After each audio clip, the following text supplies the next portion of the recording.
Hello, everybody, and welcome. All right, I'm Will Decker, co-director of the brand and retail team here at Plug and Play. Very excited to have you. I'm excited to kick things off here. Welcome to day 2 of the Spring Summit 2020.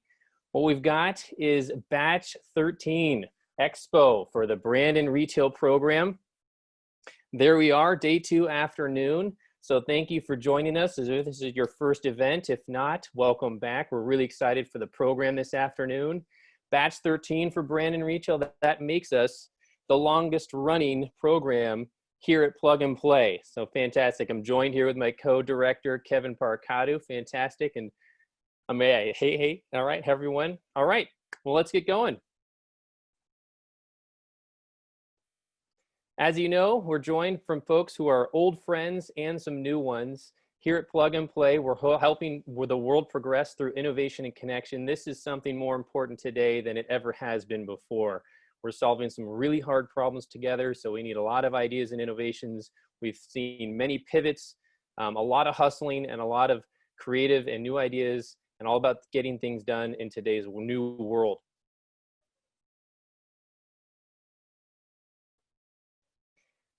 This was the beginning for Plug and Play. We have a legacy in Silicon Valley, and very early on in the dot-com boom, we saw many technology companies get started and grow from just a few, 3 or 4 people to 40, 50, hundreds of thousands. This is a shot in front of 165 University Avenue in downtown Palo Alto, just down the road from Stanford's campus. And that's right in front of what we call the Lucky Building. So today we do many different innovation activities, and the startups are always at the center of what we do. Which is these 3 main things. 1, venture capital. Plug and Play is the most active investor in Silicon Valley at the early stages in the world, depending on the quarter. Corporate innovation, we accelerate more than 400 now major corporations across the world with their innovation activities, and we have themed accelerator programs around industries like today's brand and retail. So if you're looking for innovation activities to work with startup and outside ecosystems, Plug and Play has a tremendous amount of resources grouped in these areas, and many of our partners work with us across these 3 activity groups. Making Plug and Play one of the largest innovation activities around the world. What you're seeing here are the different accelerator themes, and there's some new ones. We had media and advertising launch last year along with sustainability, and recently COVID-19. So if you're looking for one area to go with all of the COVID-19 related technology, thought leadership, research, that all is on COVID-19 at plugandplaytechcenter.com. Check it out there, or talk to someone at Plug and Play to get involved if you feel like you need to. A lot of exciting things happening that impact all these different areas you see here.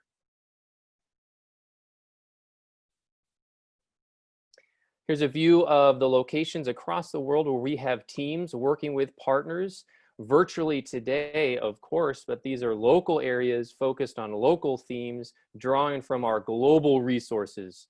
Having the largest network of startups and innovations, we can bring the most relevant technologies to these communities to get new ideas and technology to market faster.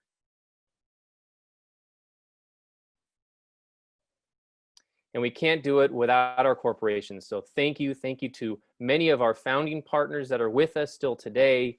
It's you coming to the table with your problem areas, and we're hearing from you today. Some things now have been important for a long time, but today they're urgent and incredibly important.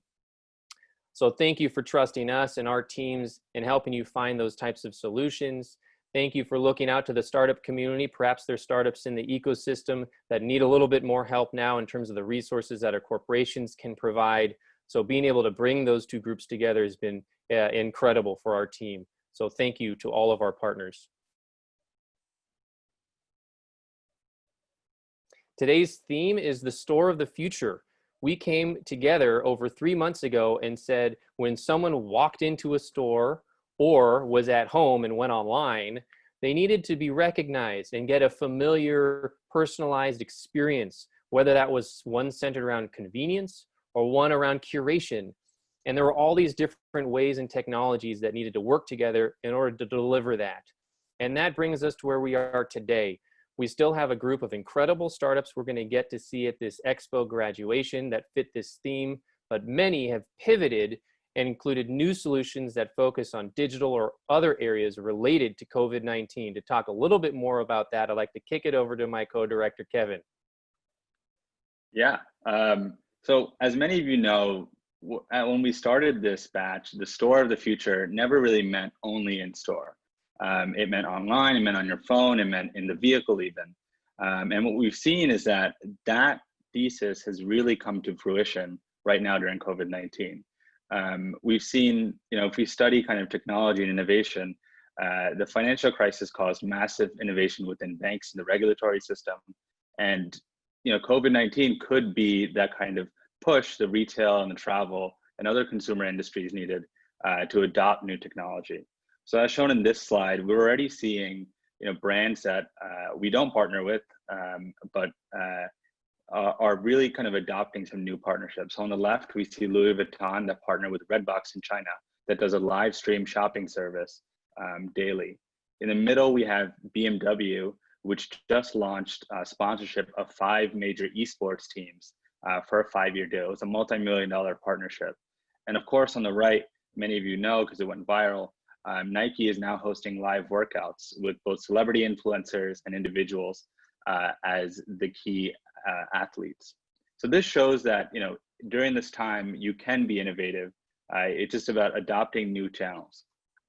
Secondly, a lot of our cohort, as Will mentioned, have shifted into this new place. Whether it's companies like Swift that now provide essential goods in their kiosks, or Lucky that's providing relevant advertisements within rideshare. There are times when you can change when COVID-19 comes about, and it's really about taking advantage of those opportunities. So we couldn't do any of this without the team. You'll see Will, myself, and of course Tanya, who's going to be our MC today. But this team is much larger. There are a bunch of Macs and computers that are buzzing right now, hoping to have all you here. So thank you so much to the team. We really couldn't have done it without you guys. So with that said, I'd like to introduce our keynote speaker. Her name is Sucharita Kodali. She's a VP and Principal Analyst at Forrester, covering all things retail and consumer. So Sucharita, happy to have you on the line. Thank you so much, Kevin. And I am just going to share with you my slides here, and hopefully you will see them at any moment. As Kevin had mentioned, I am a retail analyst and have been studying the retail industry for well over a decade, and this is a period of time which is absolutely unprecedented. And the way that I think about this is that this is not unlike the Space Shuttle Challenger. For those of you who may remember, when the Space Shuttle Challenger took off, what happened was that the weather that particular day was unusually cold. And the data points that they had to reflect whether or not they would have a successful launch were not calibrated to the extremely low temperatures that day held for the launch. And what ended up happening, of course, was what ended up happening, which was that a couple of minutes after the takeoff, it exploded. And in retrospect, it was because there was essentially an outlier in the temperature, and they didn't have data to reflect what that would be. And essentially, that is what we're seeing in retail right now. So this is data on the monthly retail growth from March over February in the United States that the U.S. Census records. And as you can see, it's pretty steady eddy going back to even the year 2000. And the lowest of the low numbers here prior to 2020 was in 2009 during the recession when it was negative 1.7%. And the upper limit here is a little north of 2% in the year following the recession. What we had in 2020 was a figure that was unprecedented, never before seen from a monthly sales growth figure. And because of that, I think it's very, very difficult to completely, with any confidence, prognosticate what will happen. And many of the themes and trends that we're even seeing that are reflecting some degree of success, we know that the essential retailers during the course of the pandemic have been allowed to stay open, and they've seen positive sales growth. But even amongst those retailers, they've seen less foot traffic. So I just pulled a couple of essential retailers, and this is data from Placer.ai on their overall levels of foot traffic. And you see Costco here, you see Kroger here, and everything that has the downward facing blues are where their annual year-over-year growth in foot traffic has been down. So pretty much since the start of the social distancing in the United States in late March, many of those numbers have not been positive, even for the essential retailers where their numbers otherwise are very positive. And what that means is that it's incredibly unclear what trends from the recent past are going to regain life, because so many of those trends were about experiential retail and about clustering people, businesses, concepts, and ideas into small spaces like food halls. And while they were largely well received in the era prior to 2020, they unfortunately face completely new realities with the truth around social distancing and concerns that consumers have about their own fears and worries. That said, there are three major changes that we can definitely expect to see that will influence and shape the retail landscape now and into the future. And what I will do is walk through each of these and some of the implications and the technologies that are impacting each of these. So first, cash crunches. The second thing that we're going to talk about are the contagion fears. And the third is the imperative that leaves to find new business models. So first, when we talk about cash crunches, there are three things that retailers are going to need to do to figure out how they can better preserve cash and the areas where technology can help support that. The first is they need to do more with less. They will inevitably have less labor available to them, either because there are workers that are simply just afraid to show up at work, or in some cases because they need to actually have fewer workers because they simply can't afford it. But at the same time, to provide that labor while having flexibility in the labor force. And I'll share some of the approaches that we've seen some companies employ in getting there. The second is to have better inventory management. And we know that inventory historically has been a mess for a lot of physical goods retailers. That's one of the advantages that e-commerce, of course, has. But even as things like marketplaces grow and dropship programs grow, the need for better comprehensive inventory management still doesn't go away. And then the third bit is leveraging some of the stores that may have to close in the future by converting them to dark stores or micro-fulfillment centers. So if you hear the expression MFC in the future, that's what that means. So first, with respect to store labor, what are we seeing happening, and what do I mean by flexibility and streamlining some of the labor pool? So it's a few different things. First is the ability to have on-demand marketplaces for your labor. Historically, the way that retailers worked was that they would have hourly workers that they simply call and schedule as needed. And typically, these are pools of workers who are typically only really available to a particular store. The idea of sharing that labor amongst other stores that may have bursts in demand, or even across retailers, is something that is unheard of and very, very uncommon. However, we are increasingly seeing marketplaces, companies like ShiftGig or Forge.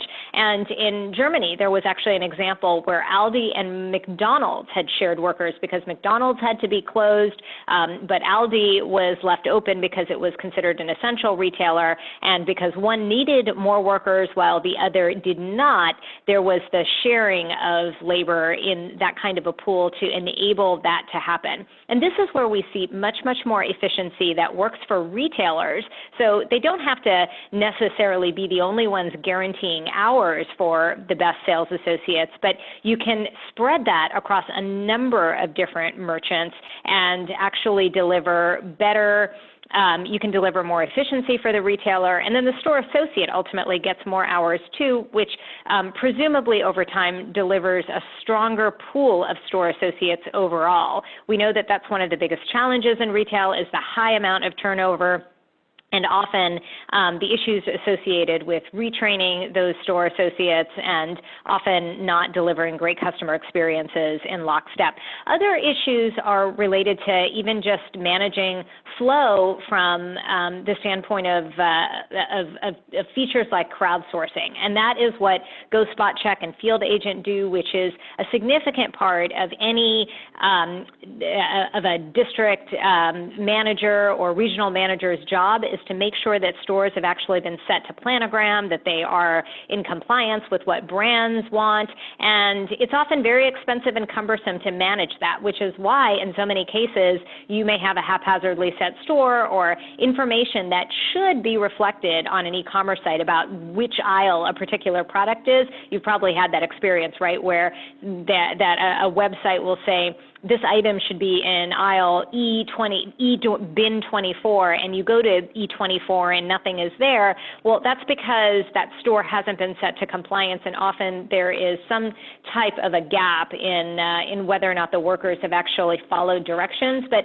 there are solutions, these crowdsourced solutions, that allow companies to better monitor that information. They can take photographs and send it back to corporate, and if something is not complied with, there is complete visibility as to what's happening or what's not happening, and then that provides opportunities for retailers to better manage the field. We are talking also about other opportunities with respect to labor and task management solutions being an opportunity. And there are companies like Theatro, which in a world of less labor, how do you make sure in a large format store that the store associate is in where you need them, that they are serving the most important needs, like for instance, managing the cash register and making sure that people aren't doing the lower value tasks because they didn't know that they needed to be in the front of the store. And that's where some of these technologies that allow texting between store associates or automatic queue vision technology to sense when there are a lot of people in line and that store associates, all hands essentially need to be on deck. That's what is where technology can play a role. For the most part, some of those technologies are, it's not really technology, it's just simply eyeballs. Literally somebody seeing a line and calling people to the front with a loudspeaker. But there are ways to even make that more efficient in the future. From an inventory management standpoint, we're seeing more devices being deployed in the store. Robotic solutions like this example from Zebra on the left-hand side, where literally this device does everything from sweeping floors to going up and down aisles, taking photographs basically of blank spaces so that it can identify if an item is out of stock. The example on the right-hand side, which is a small, lightweight drone from the company Pensa, does exactly the same thing. It uses small cameras to sense what is out of stock, and then it sends a signal either back to headquarters or somebody who needs to replenish that shelf with those new products. We know that anytime consumers go into a store, anywhere from, in a best case scenario, 10% of the time, in a worst case scenario, up to 30% of the time, items are out of stock. And part of the reason that they're out of stock is because the stores and whoever is managing the shelves may not even know that the item is out of stock and that it needs to be replenished. But this type of real-time information helps to improve that so you don't have those gaps. And especially as e-commerce grows, the advantage, of course, here is to make sure that those shelves are filled as efficiently as possible, because part of the challenge with e-commerce has been that most e-commerce needs to be fulfilled from basically warehouses that are located thousands of miles away. And ideally, more e-commerce would be filled in physical stores, but store inventory has historically been such a mess because there are not some of the robotic solutions that I presented on the previous page. And because of that, you are still left with these expensive DCs versus being able to leverage more of your stores. One of the things that COVID has done for the entire retail industry is it has moved more shoppers online. And that is what this data is essentially showcasing. This is data that Forrester pulled for surveying about 1,000 U.S. customers. We have similar data in a few other markets like China, Italy, and France, and it all essentially reflects the same thing, where 41% of consumers say that they're purchasing more online. And a lot of that, though, is, of course, in sectors like grocery, because people simply either are scared of shopping, or the stores that they want to purchase in are closed, so they are forced to go to the e-commerce channel. Now, some of the ways that we do expect stores to evolve, particularly as we are talking about more stores being closed in the coming year for all of the financial challenges that these companies face, is to convert some of those stores to micro-fulfillment centers. And there are a few different examples of micro-fulfillment centers. You have companies like GoPuff. Walmart actually put in some micro-fulfillment centers in the past. Nordstrom has started to put in micro-fulfillment centers for beauty in particular.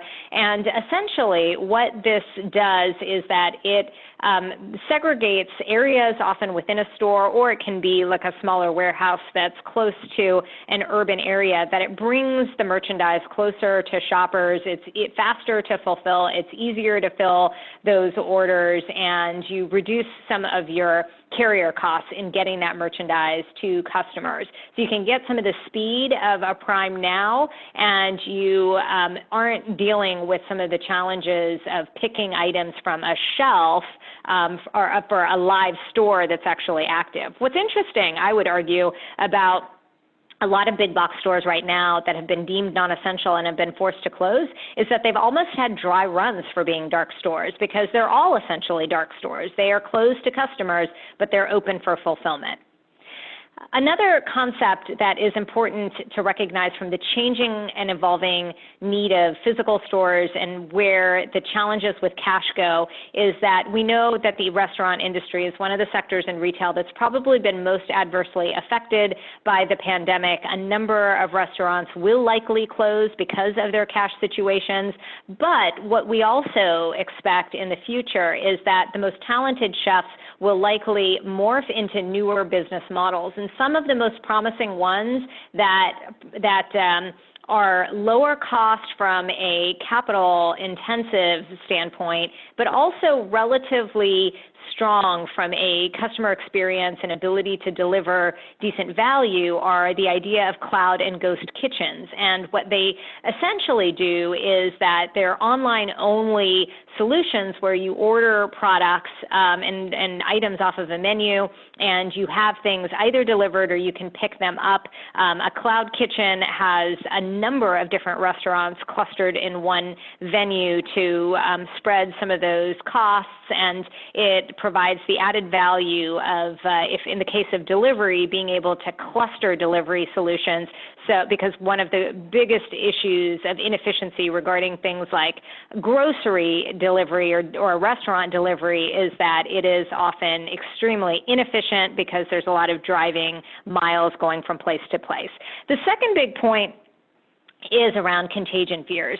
And where we see the world going there with respect to retail is lots of curbside, contactless pickup. We see cashierless being a bigger issue, and we see scheduled and remote servicing being an issue here. So let me walk through each of those. With respect to contactless curbside, I mentioned we're already seeing a lot of that around the world, not just in the United States. Almost every big box retailer that has been forced to close is integrating that in large part to help actually flow as much inventory as they can, so they're not stuck with trapped inventory from February into the fall.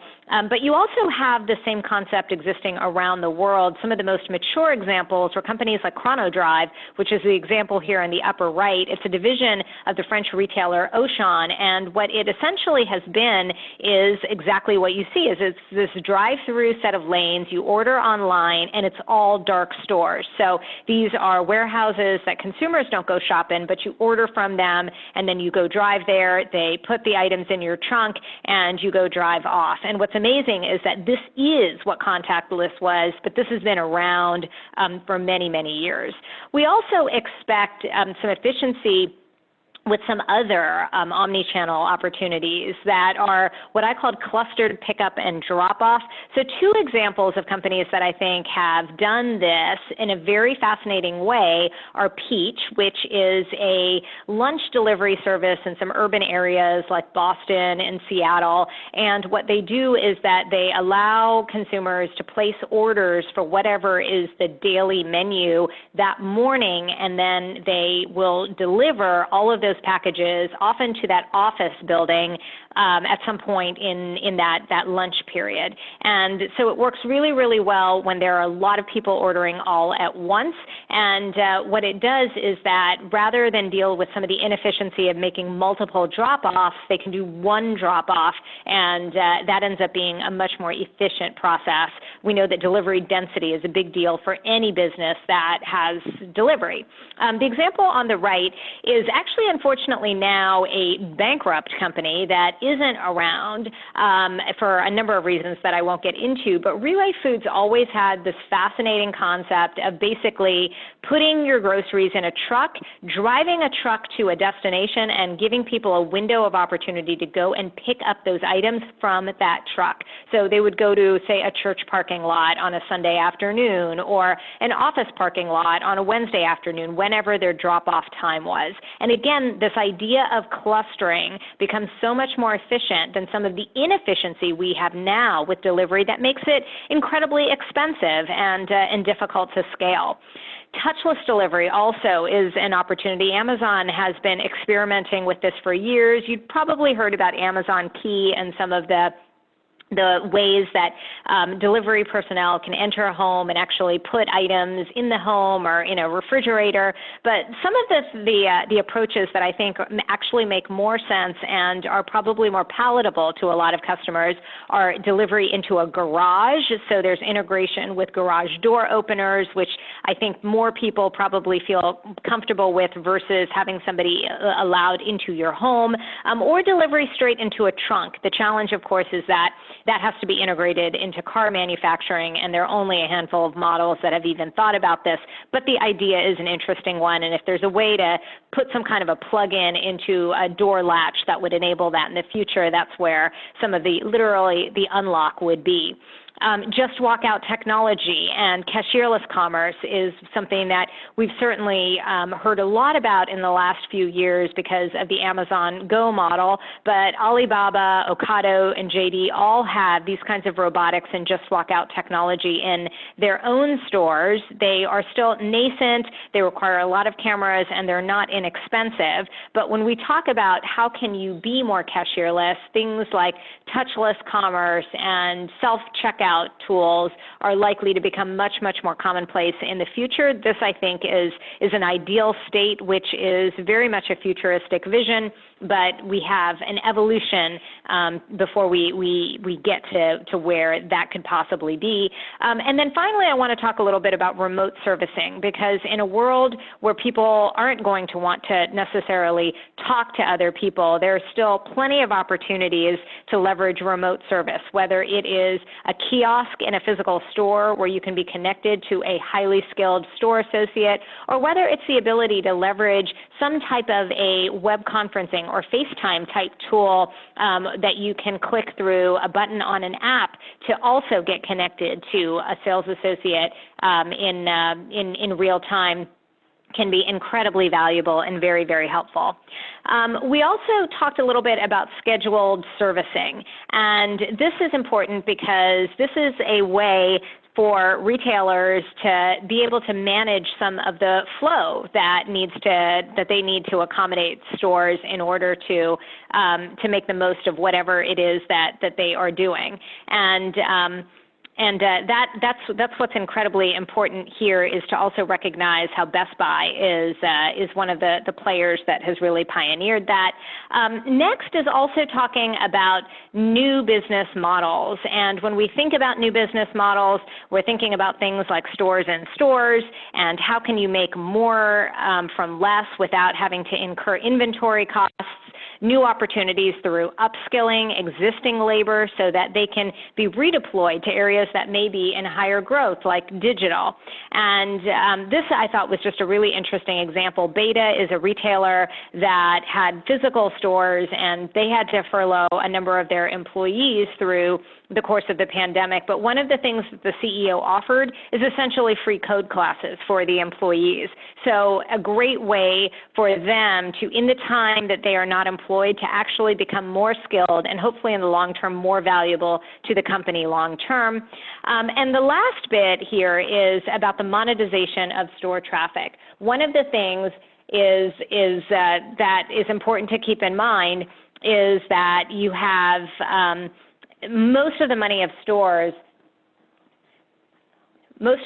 from stores is coming from inventory that is actually sold. But one of the assets, the great assets that stores have, is that they have a lot of traffic, a lot of store traffic and foot traffic. And some of the solutions that we see now are opportunities to actually drive revenue from that foot traffic. So the example on the left-hand side is a company called Cooler Screens, where what you see here is a freezer, but in all of that that's visible is actually advertising that brands pay for. So it becomes a screen that actually is an advertising surface. And there's a similar example with glass media, which goes beyond just drugstores or grocery stores or quick service restaurants, but it really is about other types of vehicles as well. And we're seeing these ad surfaces becoming significantly more popular throughout the world. This is just an example of a bunch of different screens that we've seen everywhere from in outdoor facilities to at checkout registers to in front of various displays. So just to summarize, what we know is that the future needs to accommodate these leaner store models because cash crunches are so pronounced. There's certainly the fear of infection transmission that is going to influence how stores are actually laid out, and we need to accommodate new revenue models as well. And what that means is that lower margins are going to drive any type of technology investment that is going to support things like inventory visibility. Then you also have contagion fears, which are going to drive things like, they're going to drive things like touchless, contactless ways to transfer items and to engage with guests. And last, we have new revenue models that will help to monetize retail chains in ways that are not just about simply selling goods. So this is my email address for anyone who does have any questions or if you'd like to see the presentation. And I will now pause. Hopefully everything was smooth with this presentation, and I will open it up to any questions if anyone has any. Yeah, thank you so much, Sutrita. So we do have questions. So the first question is, can you speak to how packaging may change, adapt to support these leaner store models, if at all? Yeah, there is no doubt that we will likely see some differences in packaging. I would actually argue the first place that we'll likely see packaging changes is with respect to e-commerce. This has been something that packaged goods companies have had to deal with every time there is a new type of retail, like historically, whether it was the club channel or the dollar channel, now the e-commerce channel. How they put items in boxes has to be cost effective to the means of delivery. So in the case of e-commerce, we know that shipping things involves dimensional weight requirements. So the larger the box, the heavier the box, the more it costs. And so the idea of compressing things as much as possible becomes incredibly important. So we certainly will see that. From a store standpoint, what is important to keep in mind is that we know that store sizes will likely get smaller in the future. And what that means is less shelf space, right? And so much packaging was very, it was very space hungry. It would often be big so that you could see more of it in any given shelf facing. But we expect that the requirement will be to make that smaller so that the retailers can fit more variety of merchandise into the smaller space that they have. Got it. Got it. All right. So here's our second question from Wenbing. How do you think companies like Uber Eats, Grubhub, DoorDash are working on or changing curbside or contactless pickups from the restaurants? And if it's sustainable due to the high fee structure these companies are taking from the merchants? I think that there are a lot of questions as to the long-term viability and the profitability of the online delivery companies for exactly the reason that you cite, which is that their fee structures are so high. It can be, the take rate can be as much as 70% in the case of some restaurants.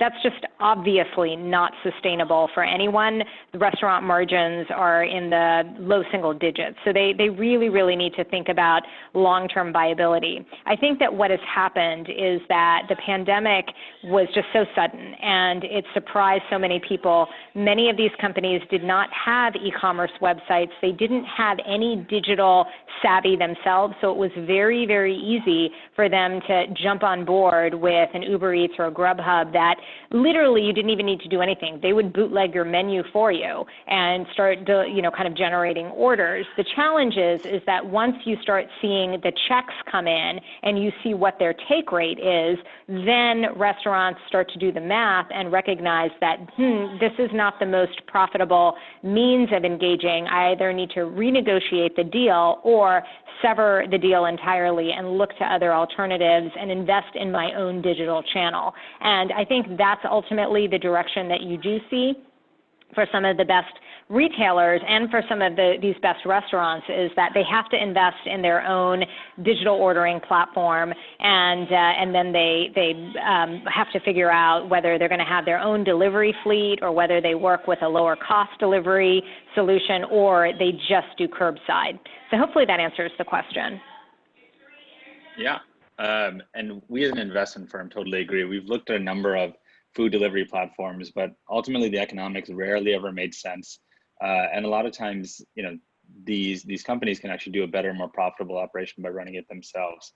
Obviously not at the scale that maybe a DoorDash may be able to. So we have another question.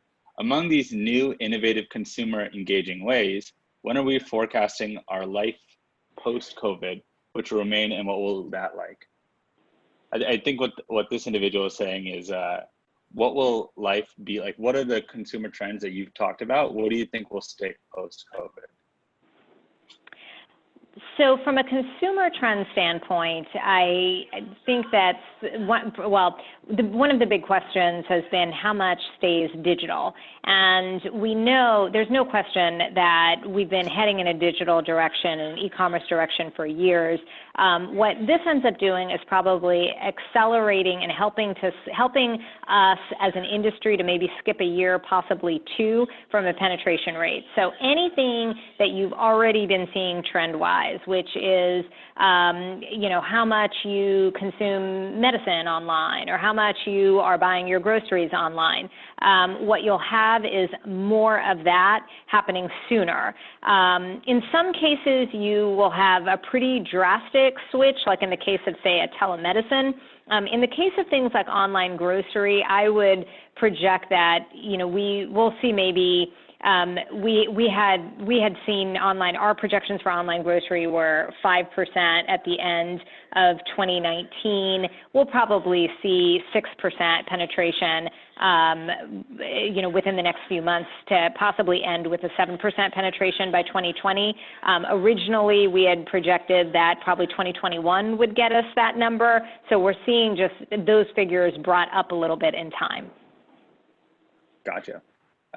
So another question is, do you see any collaboration with Uber and Lyft with retailers to lower delivery costs? I think you mentioned a little bit with the dark stores model. Yeah, that's a great question for Uber and Lyft. I mean, Uber certainly has, certainly they've invested in the Eats model, and it seems like it would be a natural extension of Eats to also to start to pick up packages as well so that they could improve just the utilization of their drivers. We're already seeing companies like Postmates doing that, where they combine grocery transactions, with restaurant transactions, with some in-store pickup as well. Shipped already, because it's owned by Target, has some of these different types of categories, although they don't do restaurants. But the idea of this simply adding more venues with their products would make a lot of sense. And I frankly, I don't know why these companies haven't done it already. It's actually more logical and less logistically challenging to be a delivery solution, kind of a same day or small delivery radius delivery solution for an e-commerce retailer versus even a restaurant, because often you're waiting for that restaurant to cook the food, whereas for a lot of these omnichannel retailers, they have pretty good visibility into when the package has been picked and when they can fulfill that item. So that information becomes very helpful for a relatively efficient delivery. And a lot of those stores are also clustered together, and that actually may be more efficient actually than restaurant delivery, which is often one-to-one, where you have to go to a restaurant and then take it to somebody's house, whereas you can go pick up a bunch of transactions at a mall and, kind of go deliver it around to a local community, presumably more cost effectively. I mean, that's essentially what Deliv does, but they have their own drivers. It's a good question. I actually don't know why Uber and Lyft haven't done this already. It makes sense for them to do it.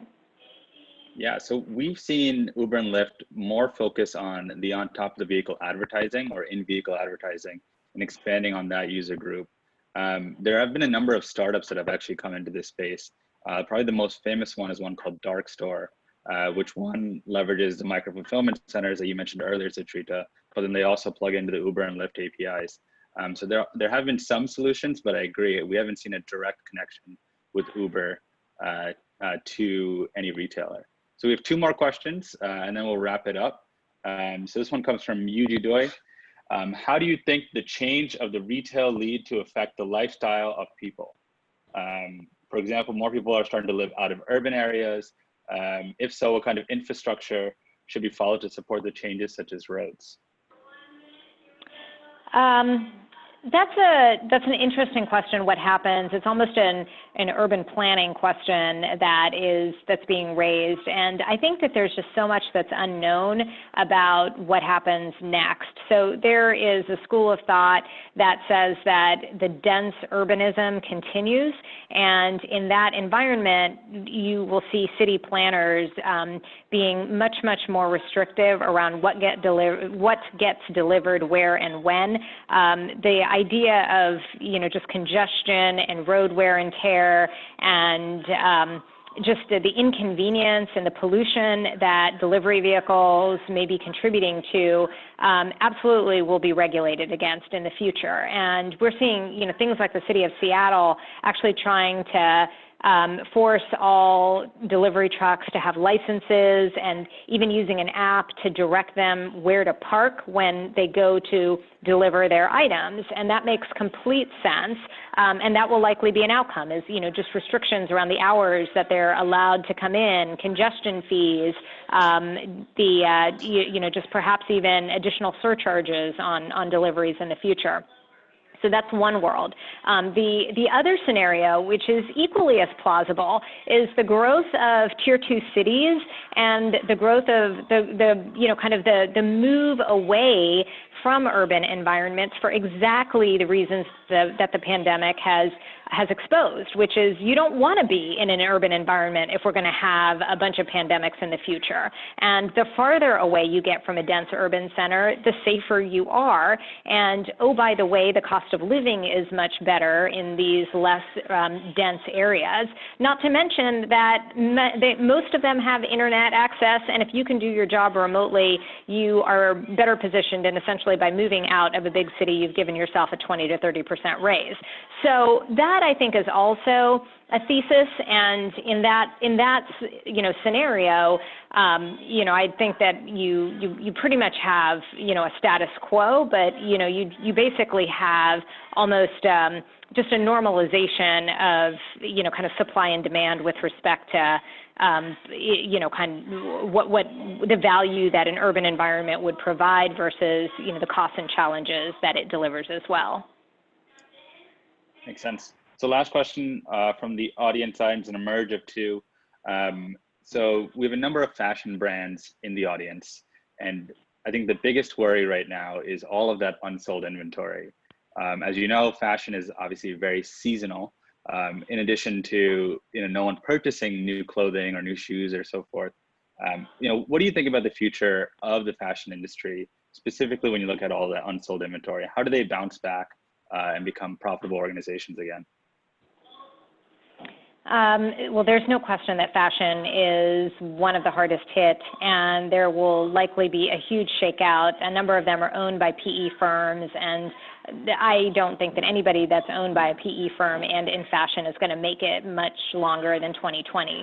However, where there are opportunities in the future is with you'll see a lot of independent brands in the future. You will see new entrepreneurs developing new product content, new inventory, new ways, new models of selling.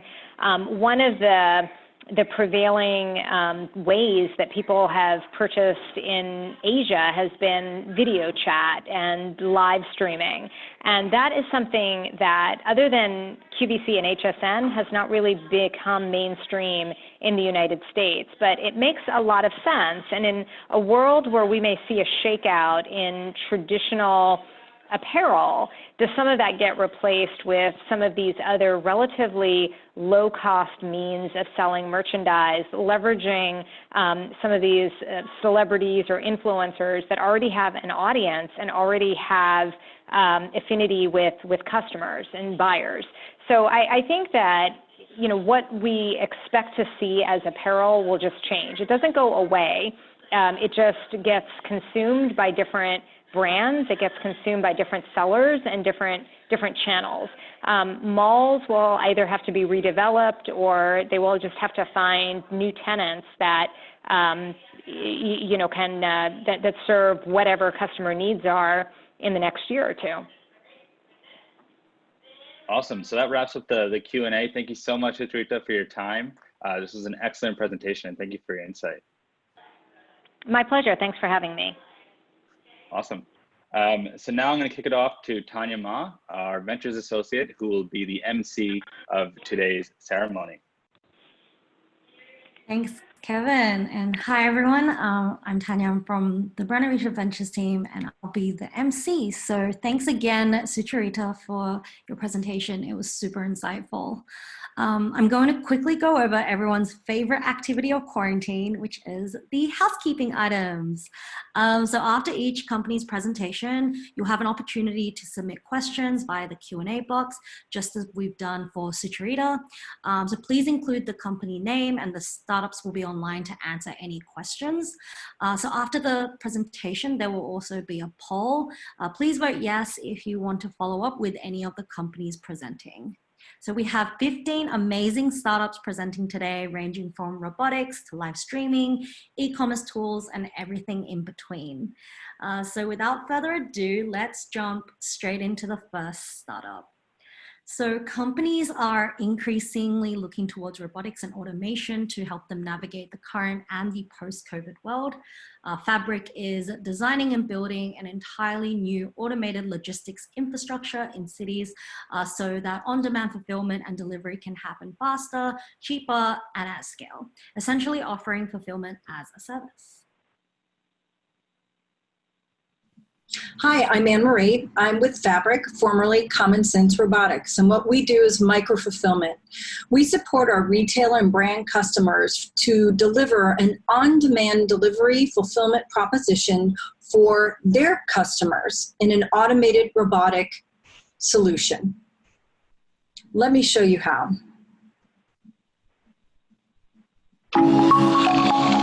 At Fabric, we make on-demand fulfillment profitable and scalable for every business. By taking a location-first approach to automation, our micro-fulfillment platform makes sure you're always close to your customers. This drives speed, cost reduction, and operational flexibility, whether you're fulfilling e-commerce orders or replenishing your stock. Within a micro-fulfillment center, items are stored in a 3D matrix of totes. Each site can support 3 temperature zones. thousands of orders are fulfilled every day by hundreds of robots, managed by our proprietary software and AI. Once an order is placed, lift robots pull totes with the order items from our storage units. Lift robots then pass the totes to ground robots. Totes line up in the optimal order for packing to then be carried to the touch point. Once the order is complete, ground robots carry the order totes to the terminal to be dispatched for delivery. An order can be ready in as little as a few minutes, enabling you to offer 1-hour pickup or delivery to your customers. Our solution empowers you with total flexibility to fit your unique inventory level, desired reach, and OpEx and CapEx requirements. Get up and running with our flexible deployment options. Build your own private network of sites or leverage our service model. Fabric, micro-fulfillment that fits your business exactly.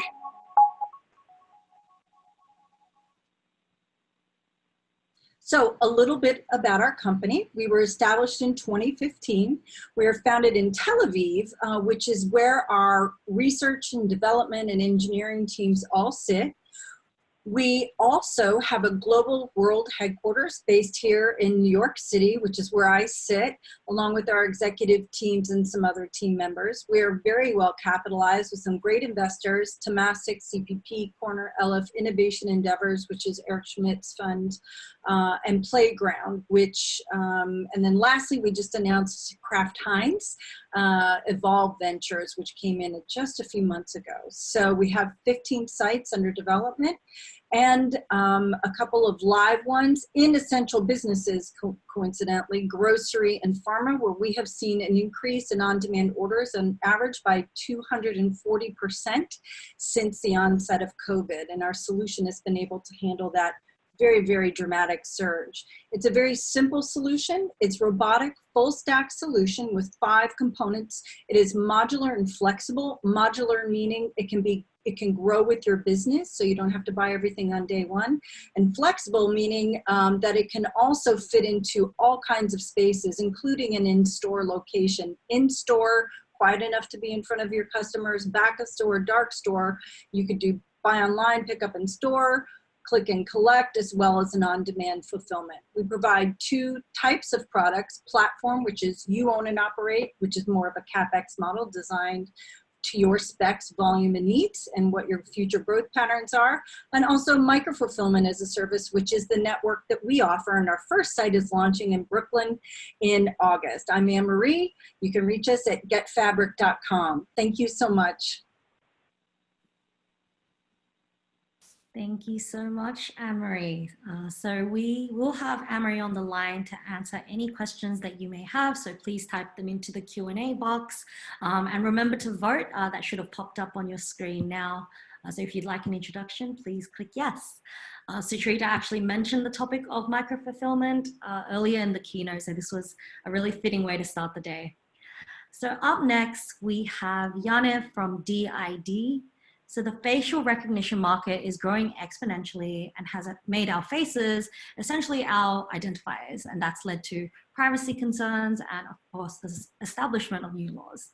So DID's identity protection acts as an anti-facial recognition solution to make photos of people's faces unrecognizable.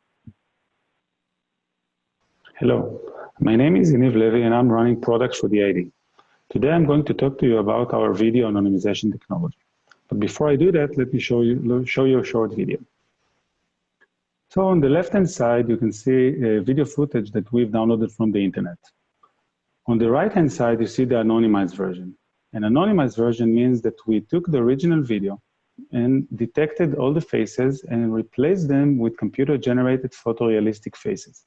So basically, we removed the original identity. On the other end, we preserve all the key attributes of the original person, including age, gender, gaze direction, emotions, etc. In this way, we allow basically to use the videos for various purposes. Why does it need it? Per GDPR, it is not allowed to record or analyze any personal data of any person. Our faces are considered as personal sensitive information, and as such cannot be stored for a long time cannot be analyzed and cannot be used for any purpose. However, if the information is being anonymized per GDPR, then it will not apply, and you can use the video footage for any purpose you would like. What's in it for retail? So imagine that at any given moment, at any retail store, you can do real-time customer segmentation. So any retail store has a very big CCTV deployment, and all the videos are basically streamed to a central location. At any given moment, you can know whether there are many kids, women, men, etc. in the store. And based on that, you can do real-time sales. So let's assume there are many kids. You can decide on a real-time ad hoc sale in the kids department. Second thing, imagine this case. A customer goes to one of the shelves, takes a product and look at it. Then he looks at the price and he's surprised. See, wow, this looks expensive, and he brings it back. And then you can analyze it after that and imagine that, that based on that, you can, you know that the customer did not take the product because of the high price. Last thing, but definitely not least, is data monetization. So you have a lot of data because you record all the video. The video is being anonymized, so you can store it for as long as you want. And you can sell this data, for example, let's say for the vendors. So if there is like the Coca-Cola shelf, you can sell the video taken in the Coca-Cola area to Coca-Cola so they can analyze their customers' behavior. So in addition to take analytics to your own personal favor and to your store, you can also sell the data to one of the vendors, to any third party basically. A little bit about DID. So the company was incorporated 3 years ago in January 2017. We are Y Combinator and EISP 8200 alumni. To date, we raised almost $10 million in the seed phase, and we are now in the finalization stages of round A funding.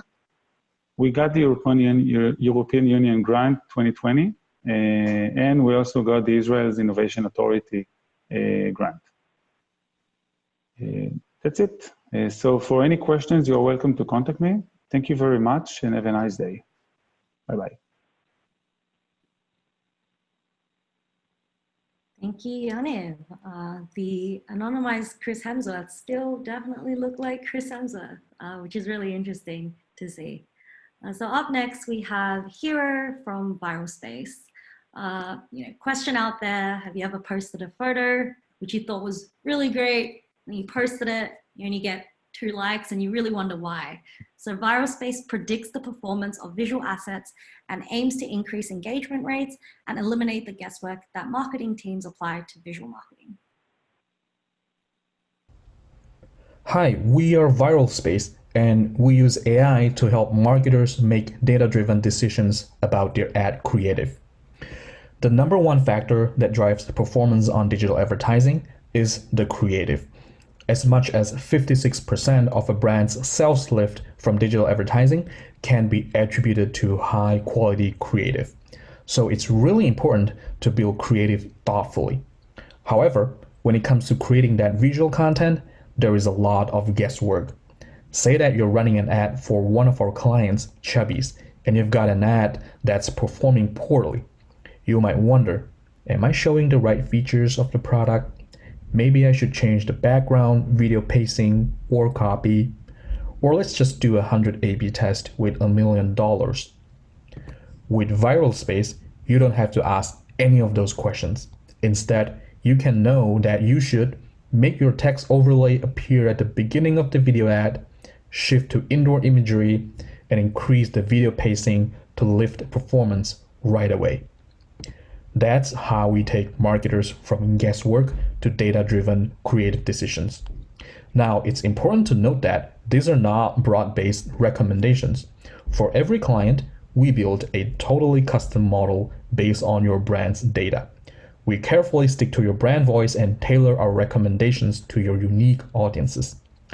We use state-of-the-art computer vision technology, and our team has research backgrounds from Stanford and NVIDIA. So we go beyond the basic object detection models with custom features.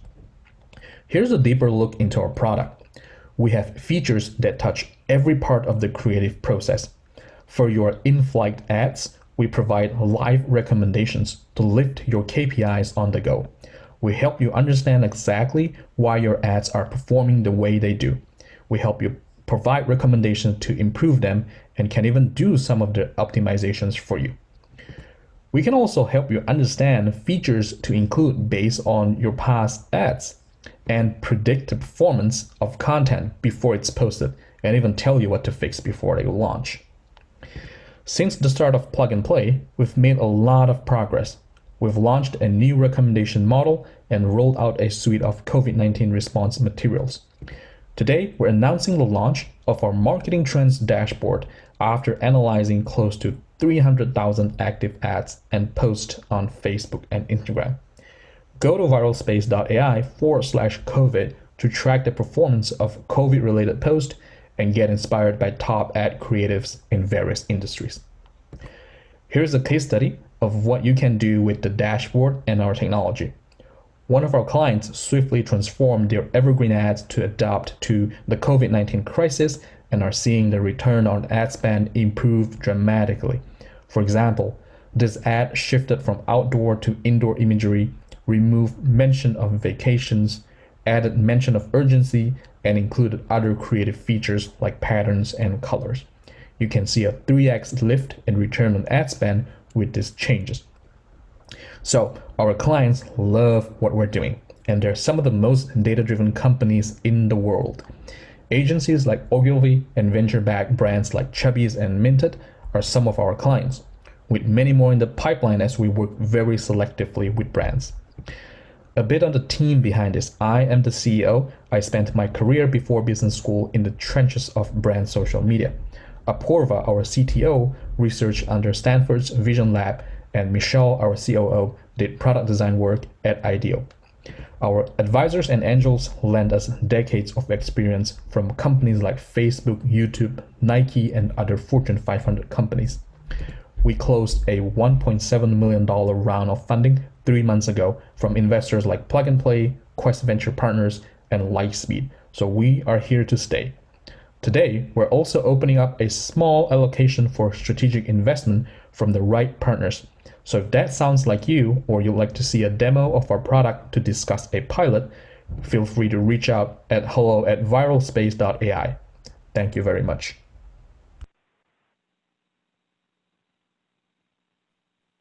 Thank you, Hero. So our startups are doing a really great job responding quickly to the pandemic. So yes, as Hero mentioned in his clip, check out the resources. It was viralspace.com/COVID from what I remember. But yeah, it's great that they're responding really quickly and really adding value to the ecosystem. So up next now we have Langston from Strive VR.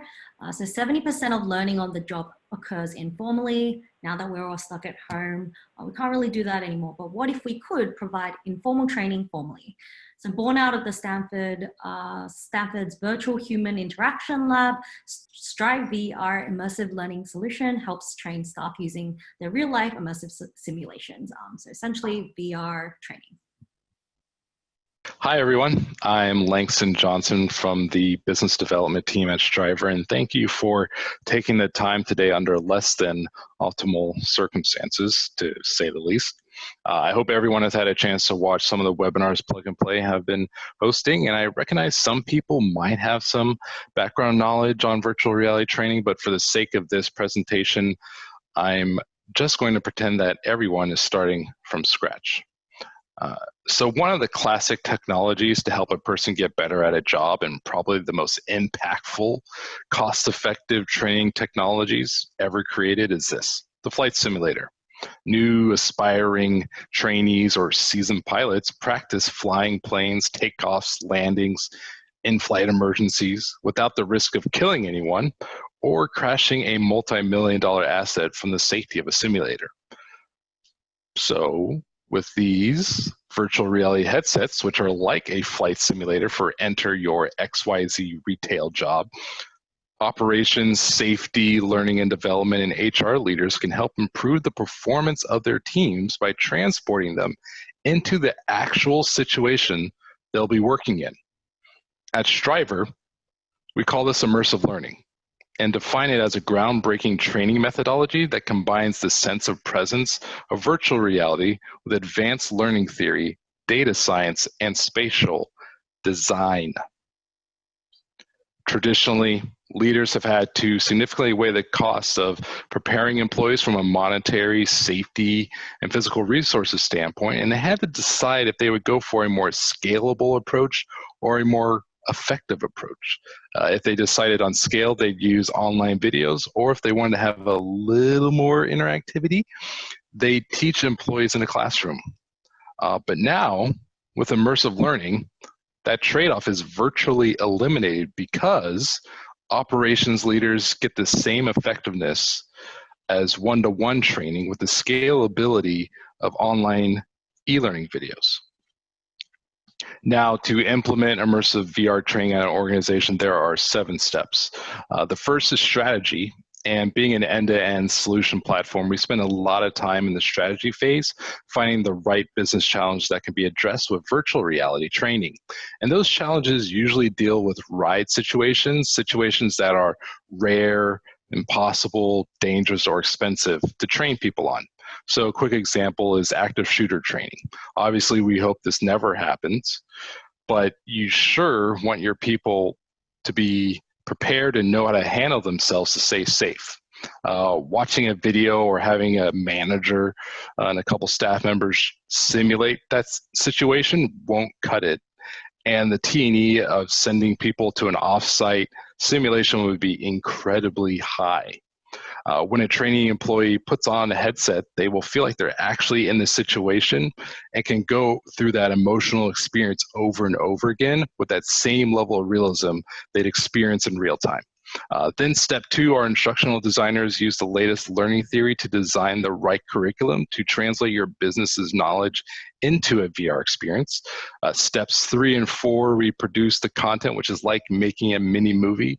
And then step 5, we work with your infrastructure to make sure the physical setup of training works and is able to be executed. And finally, steps 6 and 7, we deploy the training and collect usage data like head tracking movement and how they perform the task. So that is Striver and immersive learning. Normally I'd have a headset to have you experience our platform firsthand, but obviously can't do that. So email me and we can continue the conversation on the impact immersive learning can have on your organization. Thank you and continue to stay safe. Thank you, Langston. If anyone's ever tried Striver's solution, the content is really fun, it's really realistic, and definitely is a great solution. So this is just a quick reminder to please submit questions to our startups. They're all on the line, ready to answer anything that you want to know. And up next, we are going to move on to Wisey. So we have Min from Wisey presenting today. Wisey is a software platform for real-time online and offline data collection at any location, and essentially helps you make decisions faster and within your grocery stores. Hi, I am Min Chen, CEO of Wisey. As the scope of the COVID-19 pandemic continues to unfold, I want to share how at Wisey we have been helping our brands and retail customers thrive while also preparing for the future. So let's get started. Getting groceries and essential items has become a growing concern for people all over the world. As consumers, we had to change the way we shop, whether by adjusting to social distancing at stores or converting to online ordering. Keeping up with these new expectations and higher demands is a challenge for retailers and manufacturers. Most of them, however, are not ready to provide online to offline shopping experiences. Few businesses are tech-enabled for low-contact services, including self-checkouts, real-time on-shelf availability data, remote work, or e-commerce. Changes in consumer demand vary across countries and product categories. Retailers are facing spikes of up to 800% in medicines and 50% in food items, while some convenience stores have closed due to declines in sales and lockdown measures. Online players experience a 700% increase in countries where e-commerce is available, but they struggle to fulfill orders. While some shopping behavior won't last after the pandemic, seamless online to offline experiences are here to stay. So how can YC help? Whether your customers order by phone or they make in-store purchases, YC frontline coordination and automation technology drives efficient operations to handle sales volumes and provide a smooth customer service. In response to the new demand, retailers and manufacturers across the globe have enabled order by phone, by WhatsApp, or e-commerce websites. In addition, they also had to recruit frontline workers to take and fulfill orders. YC allows managers to automate task assignments as orders are received and monitor progress remotely. Frontline workers are notified when tasks have been assigned to them. They proceed to fulfill the order by shopping for the items and communicating directly with the customer when a product is not available to ensure a suitable replacement. Once the order is complete, they take a picture of the receipt and hand it over to the next frontline worker for curbside pickup or delivery. Other tasks can be assigned remotely. Sales reps or merchandisers are asked to replenish shelves and take pictures to verify compliance. With our image intelligence technology, YC automates store audits. Product facings and prices are processed within seconds to provide real-time KPIs, helping managers make wiser decisions at any store. YC helps transform your business model to maximize margins, onboard and coordinate workers in a high turnover context, and gain local visibility at any location while providing a seamless online to offline shopping experience. Our technology can be used as a standalone system or integrated with other solutions. We are already an SAP partner and have received multiple accolades. We look forward to working closely with you to address your company's unique needs. With our extensive industry experience and innovative technology, we will transform your business for the present and the future. Contact me today. Thank you. Thank you, Min. As mentioned, Min is also on the line right now to answer any questions. So up next, we have Gawa from Swift Store. So the pandemic has propelled the need for self-service, new store formats, and automation more than ever. Swift worked with many brands, retailers, and vending operators and enterprises to deploy highly scalable automated retail stores. Hello, I'm Gower Smith, CEO of Swift. At Swift, we're a global technology leader in unattended retail, and we partner with some of the world's leading brands and retailers. I'd like to share a presentation here of our capabilities. So since COVID-19, clearly people would like to deal with a robot rather than a person, and they want immediate gratification, they want convenience, and brands still want control. And what we do is we bring to life your store, your brand, with your top selling products, and we place these automated stores in venues that are not well served by your traditional retail stores or your online channels. And this entire network of unattended stores is completely controlled by an unattended automation platform. The traditional experience for consumers to see the store, walk up, select, pay, and get. And now today, with a mobile app and the security of a consumer's mobile phone, they can identify your nearby store. And using our SDK and embedded in your online sites or mobile app, she can identify a nearby store, the product she wants, select it, pay for it, get a QR code, and the product's going to be waiting when she gets there.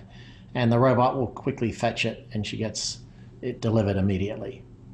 Now, these secure robotic stores or vending machines, we patented the idea that these could be micro warehouses for online delivery.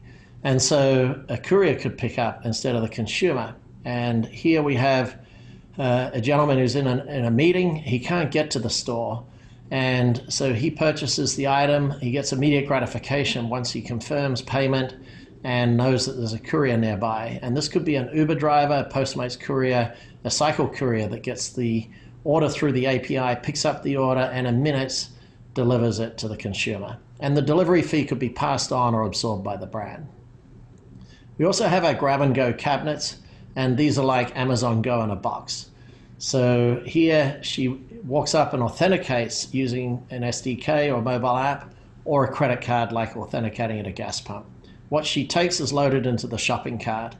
And we use sensor delivery, multiple types of sensors, depending on the product. When she closes the door, in her account, in the email, she's going to get real-time transaction and receipt for what she took.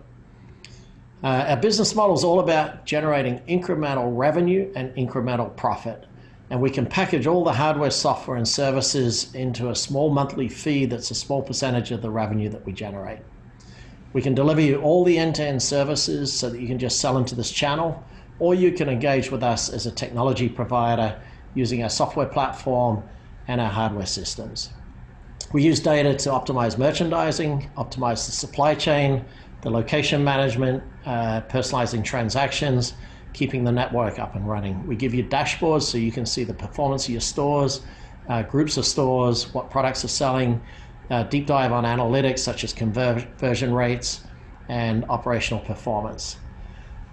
Satellite automated retail is clearly a proven channel. Through automation, it's extremely efficient. We can apply it to food service automation. We can apply it to in-store automation, solving lots of problems on the fourth wall of your store or inside the store, automating manual tasks. We have world-class location partners. We have a world-class executive team. We would love to talk to you about unattended retail. So please be in contact. It's gower.smith@swiftstore.com. My assistant Sakura is at SAKURAS@swiftstore.com. And we'd love to hear from you and schedule a follow-up video conference. So thank you very much for your time. Thank you so much, Gawa. As long as the handles are sanitized and we can grab paper to open the handles, I think it'd be a very, very great solution to have around. So thanks so much. We have now we've got about 5 minutes now for a quick break. You can either vibe to the music and stay around, or quickly go and grab, whatever snacks, dogs, cats you need. So yeah, stay around. We'll be back at 1:25.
welcome back, everybody. I hope we're all properly caffeinated and ready to go. So we will continue with our startups and the presentations. Up next, we have Amanda from the call list. So, consumers more than ever are now yearning to connect with each other. I know I am. I know that everything that I'm doing, whether it be cooking or eating, I've always got somebody on the side who I'm video calling with. So the call list allows your brand to video call your entire brand community and share products and demos in real time.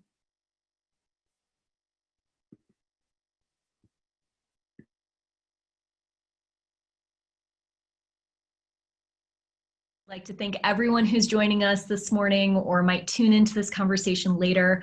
We're of course happy to continue this discussion offline, and we're hopeful that this talk helps spark some creativity around meaningful interactions with your brand communities in these virtual only times. I'm Amanda Patterson, co-founder and CEO of The Call List. Brands are trying to cut through the Instagram live noise, and they want to give their communities access to talk directly with brand experts and influencers, to empower their audiences, to impact the evolution of their product lines and their brand's mission, all while making sales and gaining unparalleled insights. And that's what's possible with The Call List. Interactive video for e-commerce. So how does it work? Well, with our plugin on your brand's website, you can video call your entire audience at once and convert them to customers in real time by sharing products to be added to your cart while you talk to them. This audience knows that video is a necessity, and flat video is now basically ineffective. But with interactive video, you can expect as much as 10x conversion rate. This is the power of a personal interaction with a limitless audience size. So imagine getting a video call from your favorite influencer, designer, or expert, or an interactive beauty tutorial with a celebrity makeup artist, and you can shop the products as they answer your questions about technique. And this is exactly how Nicole and I launched with global brand partner MAC. This video shows the magic of joining a call and being face-to-face with an influencer. You're watching artistic director Gregory Alt calling thousands of fans and other pro artists. If you have a question, you can raise your hand. The hand turns to a green mic to tell the fan that they're on for the entire audience to hear their questions and comments. We also show a sample of the audience streamed back to the host screen, Brady Bunch style. This gives the host a live studio audience. Gregory thought this was super fun, that the collective energy of his fans kind of sort of pumped him up, and he thought it was funny to see the fans holding the phones under their desks at work and eating lunch or applying makeup along with the host. It's super cool to see and hear them ask questions, and it's very intimate and personal in a way. But before we move on to the interactive features, I want to call out a few things about this MAC use case, which rings true across most of our brand partners. Mac Pro targeted 14-to-1 return on investment for call list programming. And that's because 78% of the people who RSVP'd joined events from 39 states. And in the age of fleeting attention spans, they stayed on for the entire 45-minute tutorials. After these events, participants not only say they want more, but they provide suggestions for future topics. They want to be involved. So let's take a closer look at the interactive features. We talked about the opportunity for fans to raise their hands and for the host to choose to unmute them. This makes for really rich media content, really collaborative with your audience, especially if you plan to later publish the archive video of these events on your social or digital platforms.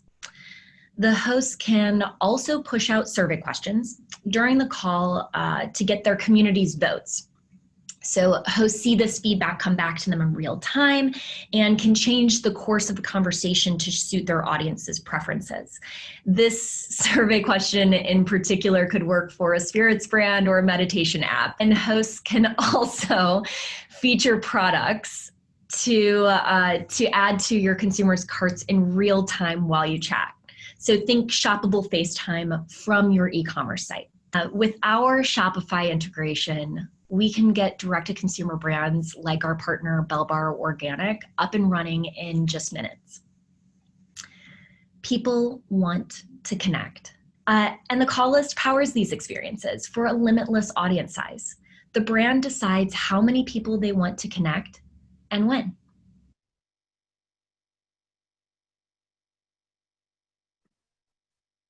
Thank you so much, Amanda. I know that I'm still waiting for my call from Justin Bieber and many other brands that I follow. So I think it's a great solution.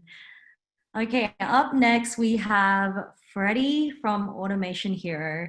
So according to a McKinsey report, 45% of current paid activities can actually be automated by today's technology. And that's an equivalent of 2 trillion in total annual wages.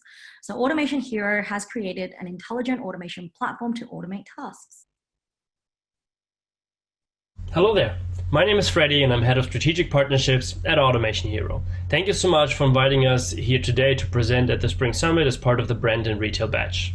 Automation Hero is a backend and AI-based intelligent process automation platform for the enterprise. Now, you might be familiar with the term RPA, or robotic process automation. That technology is about 15 years old, and it is really used to automate simple tasks as part of a larger process by mimicking a user's behavior on the front end of a desktop. Now, so it can be really easily compared with a welding robot, what you see on the left. It's a very static structure and does one specific task a lot of times with a high accuracy and a high reliability. However, as soon as an external variable is changing, that robot doesn't know what to do anymore, and the automation is breaking apart. On the other hand, you have technologies of IPA, or intelligent process automation, where we add cognitive abilities to really enable AI-based decision making. At Automation Hero, we see 3 different use case categories. Number 1 is eliminating repetitive tasks. Here we can automate in an end-to-end format purchase order fulfillment processes, as well as invoice processing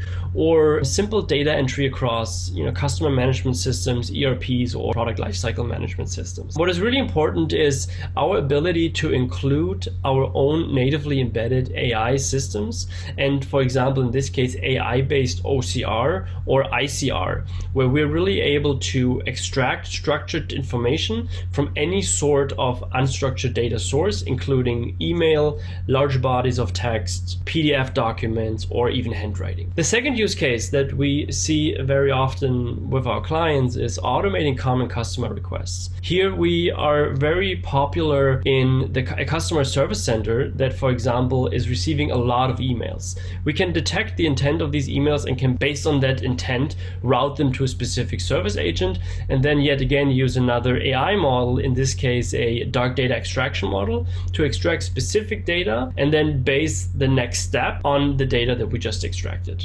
Now, for this example, we work with one of the largest global logistics companies that is using Automation Hero to automate their customer quote request process in an end-to-end fashion. The third use case categories is really augmenting knowledge worker decision making, where a big point here, especially for retailers, is obviously demand optimization. And historically, there's already a lot of demand AI models in place, but usually different attributes have been always factored in, right? Such as inventory levels, such as historical purchasing trends, or even current and ongoing discounts. However, in times of crisis, such as Corona right now, these models are not good enough anymore, and they need to be way more dynamic by really constantly being able to pull data from various data systems at all times to be able to really ingest the most accurate information, which now enables us, in case of the demand optimization example, to also include data attributes around the spread of the virus, the outside temperature that would obviously also improve or reduce the spread of the virus, or even look at the more recent purchase history at local stores or even at a countrywide level.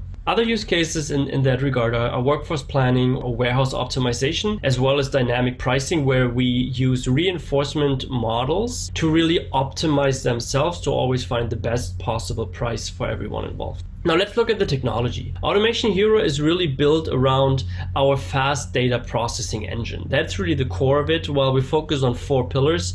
Number 1 being data. We come with 60 plus pre-built connectors to the most standard and most common database sources, including all structured as well as unstructured data sources. Now the second pillar is really systems, where we integrate with all sorts of ERP systems, with CRM systems such as Salesforce, as well as Workday or ServiceNow. Pillar number 3 is processes, where we integrate with business process management tools or existing RPA vendors that a customer is already using. And pillar number 4, very important for us, is people, where we have built a virtual assistant that is looping the human back into the end-to-end automation experience. Now I hope you have a much better understanding of what our company is doing. This is Automation Hero. Thank you so much for your attention, and I'm looking forward to the rest of the event and for receiving more of your questions. Thank you so much.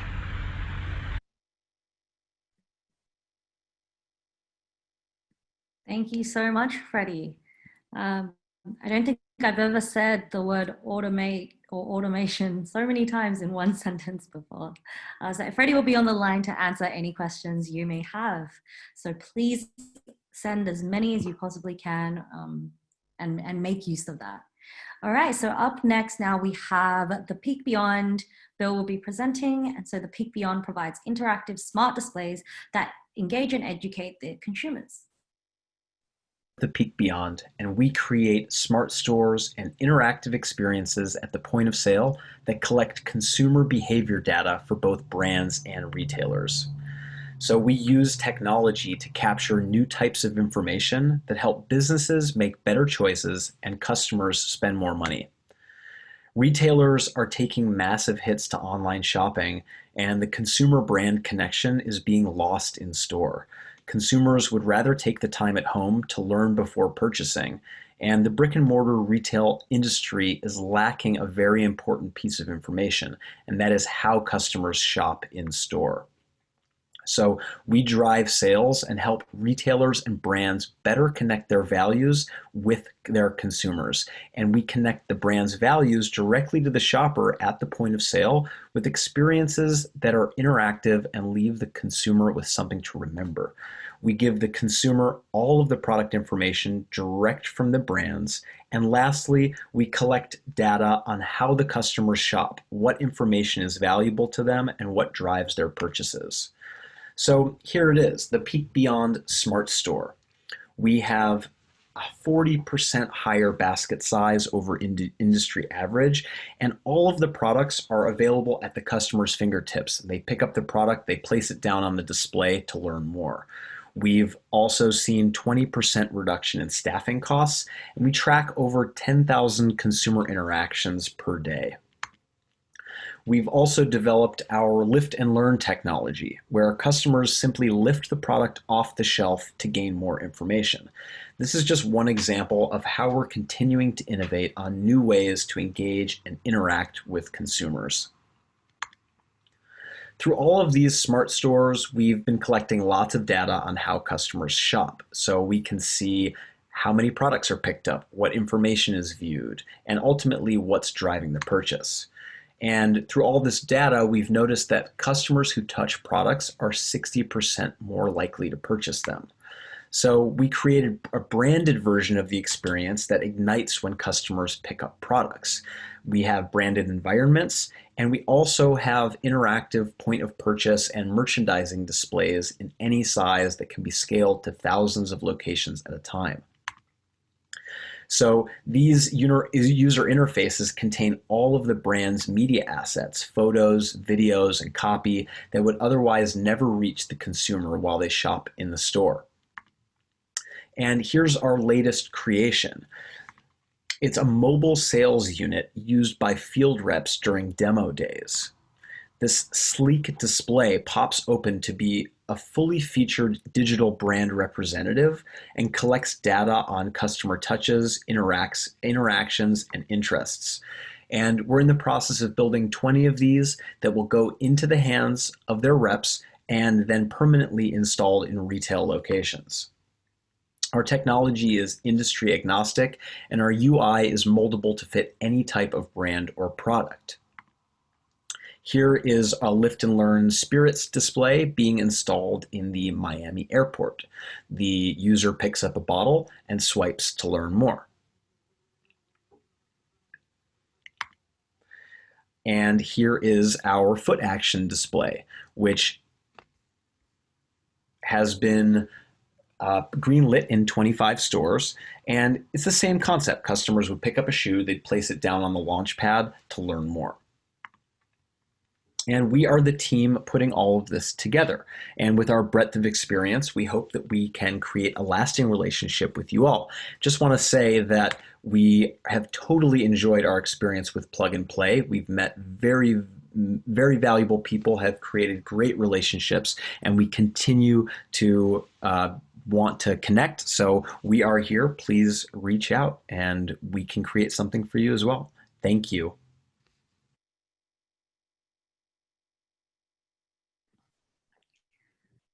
Thanks, Bill, for the feedback. I'd also love to understand, how your business has changed as a result of the pandemic and what the strategy will be going forward.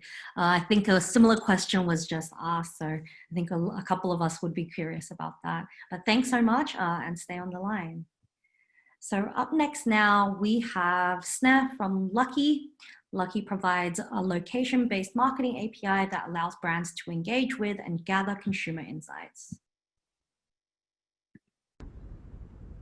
Hi, my name is Sneh Pamar, and I'm the CEO and co-founder of Lucky. And we're on a mission to create the best consumer experience for purchasing products in this new omnichannel world. We now live in a world where brands, retailers, and consumers have so many different options to both engage with each other, buy products from each other, and also interact and learn from one another. There's hundreds of different channels to buy products and dozens of different touch points through which brands and retailers engage with consumers. And a big issue in that is personalizing the content through all these different channels. It's been done the same for the past few decades. In fact, 4 out of 10 consumers are lost to a brand because of poor personalization, which includes content that is irrelevant to consumer being marketed to them, even giving them an ill-timed reward when they have no intent of buying. The previous personalization methods were done using gathering data from cookies across browsers to track consumer behavior, but now browsers are phasing that out. So it's even more important for brands to understand directly from a consumer and gather their first-party data to see what they're interested in. On average, brands sell products through 8 different channels. This results in different complexities and trying to understand how a consumer feels when they engage with different touch points. So we built a universal solution for a cohesive experience across all these touch points. Our process is simple. We gathered the insights from a consumer in the moment to really learn what they're interested in by creating an engaging experience. We then personalize the reward and offers that they get right then in the moment to incentivize them to take action. And then afterwards, now you can retarget those users with content that's actually relevant to them. With our experience, you can drive purchases both in-store and online based on the location of the consumer. We can set location-specific rewards, so different parts of a city or even different cities in the US or the world can have different rewards and offers based on the consumer. And we offer instant buy online, pickup in store functionality through our experience because we want the consumer to be able to go through our experience and easily purchase that product right then and there and pick it up in the store next door. This is how our solution works. The consumer goes to the mobile site, they're able to engage with our experience, they get a reward or offer right then and there based on their response, and it helps them navigate to the closest store, or they can save to use later. You can engage with consumers as they move.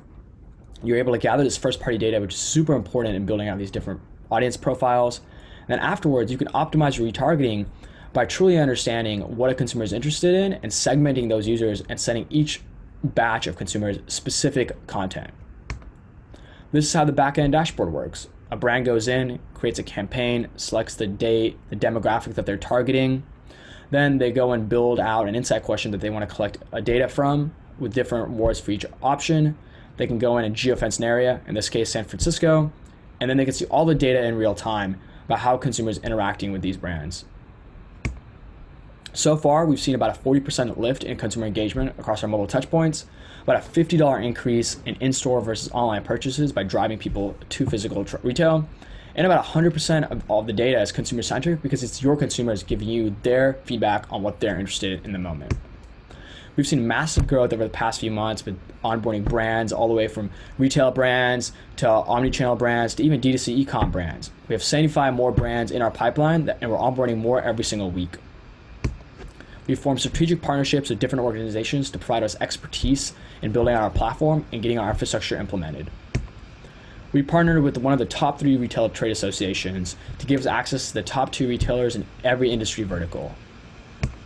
We're partnering with key players in the industry as our go-to-market strategy, which include agencies, content and trade associations, and even e-commerce plugins to simplify our approach and integrations to make it a truly plug-and-play solution. With our research, we've seen about 84% of consumers want a seamless online and offline experience. 3/4 of people already use a mobile device while shopping physically, and 90% of people have location data turned on through their mobile phone. Our business model is simple. We charge a monthly SaaS fee based on the number of monthly engagements that occur, and all of these plans include certain functionalities, especially our enterprise custom plan. Consumers want this one-to-one relationship, and with our experience, you can finally give that to them. Start your free pilot today, and we'd love to learn more and see how we can help. Thank you so much.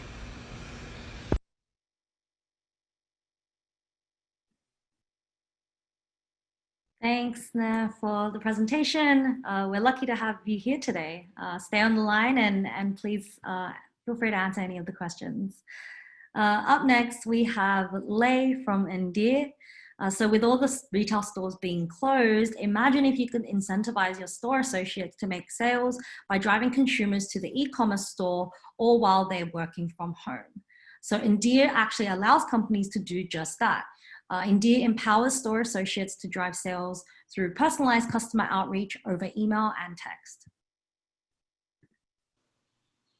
Hi, I'm Lee Seven, co-founder of Endear. Endear is a sales platform that helps store associates sell from anywhere through any channel. With the rise of e-commerce came a surge in digital marketing solutions, everything from managing SEO to email marketing, to social media marketing, and even influencer marketing. Meanwhile, sales teams in the retail industry have been confined to the in-store experience, with the only influence being in face-to-face interaction. And then Corona happened. Coronavirus has pushed brands to figure out how to extend their sales team online, making sure that they're repurposing this powerful and knowledgeable labor force in order to continue to drive sales online. If we think about the distinction between marketing and sales, marketing is meant to be broad, one-way messaging that keeps your entire audience informed about the latest and greatest news about your brand. Sales, on the other hand, is meant to be a two-way conversation that actually puts power in the customer's hands to learn more about what they need to know in order to make the right purchase decision. And that's exactly what store associates do with Endear. They can first figure out exactly who to target with Endear's omnichannel CRM. They can then reach out to this high potential group of customers over email or text and give those customers a way to respond directly to them and ask whatever they need to know in order to move them along the pipeline. And the beauty of Endear is it's not just about outreach. In fact, the reason why our customers love us so much is that it's the first time they're able to see how their store associates impact sales both in person and online. In fact, they can even compare them to their peers. But this is not about one associate versus another. It's really about how sales compares to marketing. The truth is that sales overall, both in terms of response rate and conversion rate, performs better. In fact, messages sent through Endear have a 54% response rate. That's more than 3 times better than what email marketing gets. And it's even more pronounced with conversion rate. Messages sent through Endear have a 5% conversion rate, nearly 100 times better than what email marketing gets. Here are some key examples of the brands who have stuck with us through Corona in order to migrate their in-store team online, and thus have seen tremendous results, some of us even coming to us just to do just that. Let's take an example. Rebag has been with us for over 9 months, thanks to our super easy to use platform and true transparency around what's going on at the store and online. But when Corona hit, they doubled down. And in fact, they've seen even better performance in April than they did in March, with increasing outreach by 30%, sales increasing 36%, and seeing a 1% increase in their conversion rates. Especially now, our goal is to make our customers' lives as easy as possible. And it starts with the integration. Most of our users are able to install Endear with just one click, but we also help them through this process, taking any development effort that we can off their hands. And then they're really turning to us to cover all their bases, meaning that Endear is not a solution for just your store or just your e-commerce site. It's meant to span both channels so you can understand how your sales team is impacting everything. Lastly, we have pricing that scales. We offer transparent, easy to understand pricing, whether you're one store or 50, or even beyond that, where it becomes slightly more customized to your needs. My co-founder Janesh and I met through the Venture for America Fellowship and have been working together for 4 years, including participating in the XRC Labs Retail Accelerator here in New York. And while our focus has always been on user experience and product, we have surrounded ourselves with some of the most knowledgeable people in retail in order to better understand how the industry works, especially through a crisis. I'm looking forward to chatting with all of you. Thanks for listening. Thanks so much, Lee. A quick reminder to the audience to include the company name that you're directing your questions to as well. So just so we can keep track and we know who they're for. Awesome. So moving on now, we have Kate from Well Principled. So 79% of companies with high-performing supply chains actually achieve revenue growth faster or greater than their average within their industries. So Well Principled is an AI management consultant that optimizes marketing and supply chain processes. Hello everyone, I'm Kate DeWolf with Well Principled, and I'm thrilled to share how we're transforming disparate data into optimized strategies worth tens of millions for your peers. Well Principled helps major CPG brands and retailers optimize their marketing and supply chain strategies. Your peers across grocery, specialty retail, and even fashion and apparel use our platform to remove the complex barriers to value and optimize strategies across marketing and supply chain. Now, I've had the pleasure of meeting with several of you, and given your renewed interest in supply chain efficiencies, I've selected an assortment case study to guide our time together.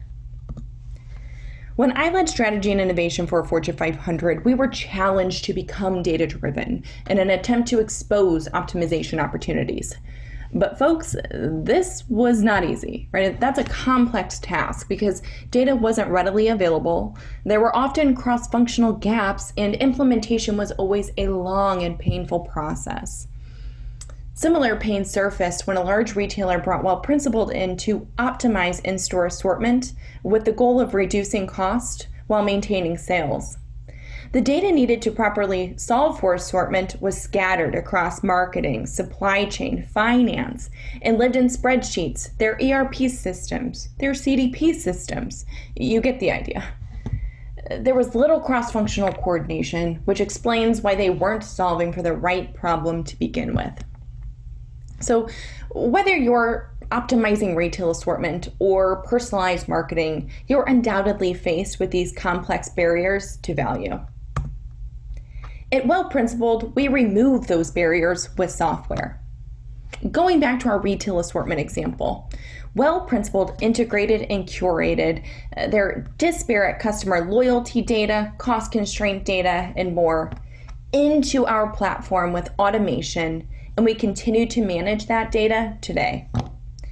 Our platform learned the drivers of their business outcomes to ensure they were solving for the right problem, and our platform closed the loop on execution with in-app approval cascades and integrations with their supplier networks, planogram software, etc.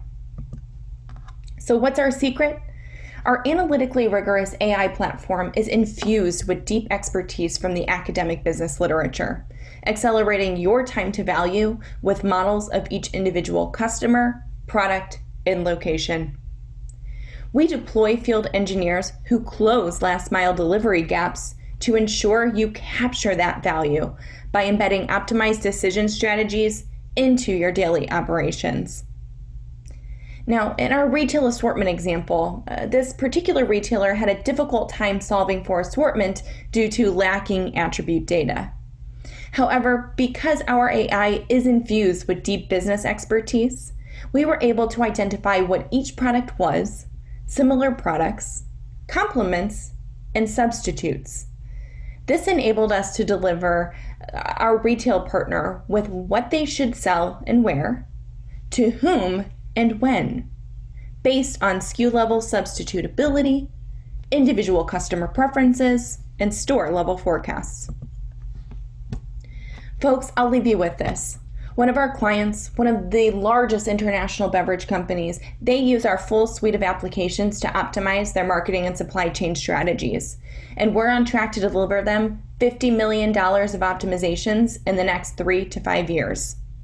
So again, whether you're solving for retail assortment, demand forecasting, pricing, or personalized marketing, we want to work with you to remove your barriers and accelerate your time to value.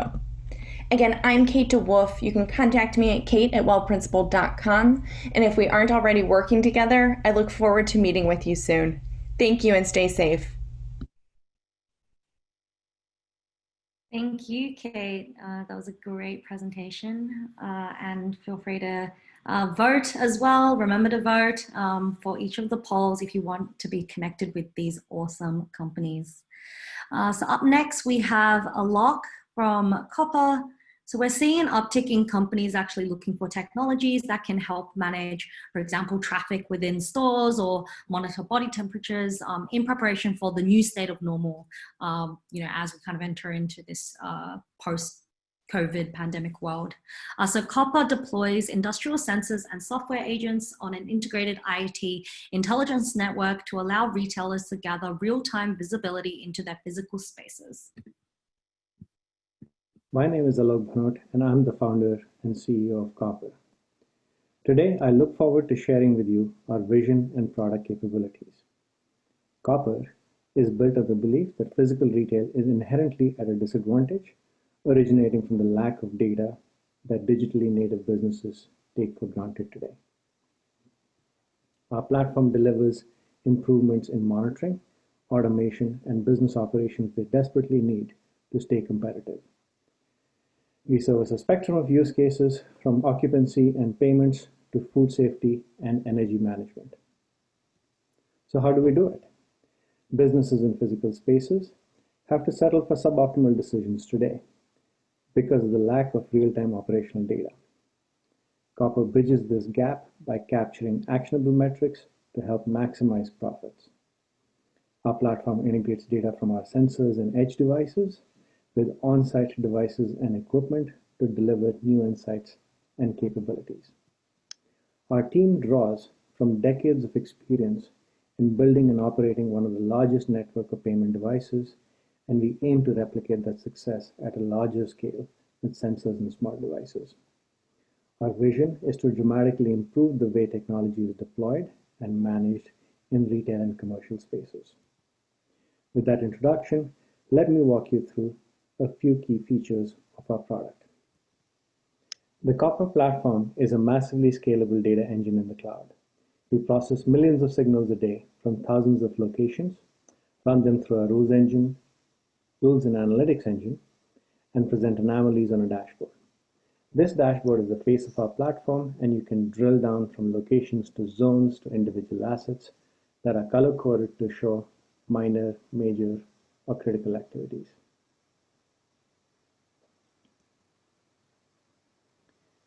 We capture telemetry data from a variety of sources.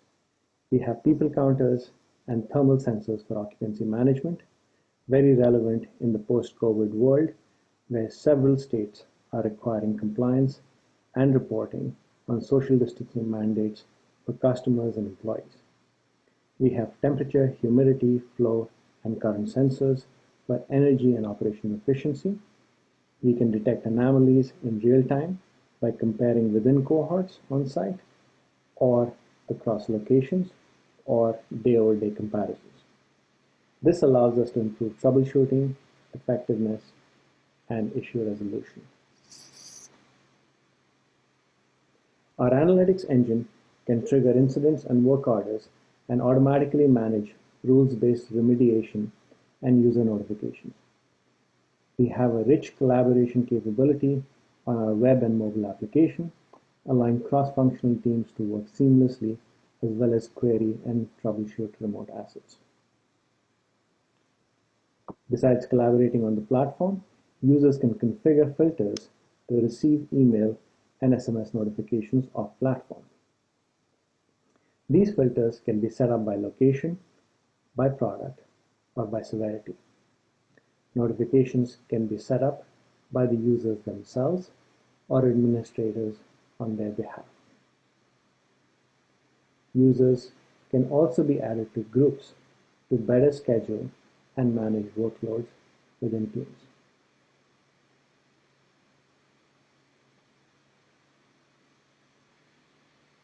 Hope that gives you a good overview of who we are and what we do at Copper.